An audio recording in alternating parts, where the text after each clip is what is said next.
في جو من الخشوع والوفاء بالعهد، أحيا الشعب الجزائري بكل فئاته يوم 27 ديسمبر الماضي الذكرى الأولى لوفاة الرئيس الراحل هواري بومدين.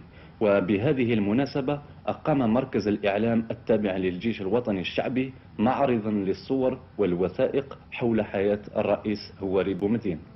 تميزت هذه الذكرى التي صادفت اجتماع اللجنة المركزية للحزب بوقوف جميع المواطنين عبر كافة أنحاء الوطن دقيقة صمت ترحم على روح فقيد الثورة الرئيس الراحل هواري بومدين.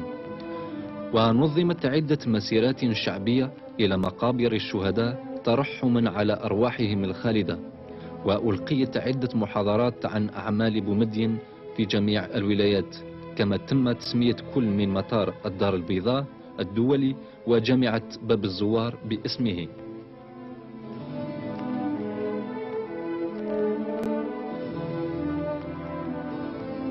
أما مركز الإعلام التابع للجيش الوطني الشعبي فلقد أحيا هذه الذكرى بتنظيم معرض للصور حول حياة الرئيس هواري بومدين منذ ثورة التحرير الكبرى إلى ثورة البناء والتشييد.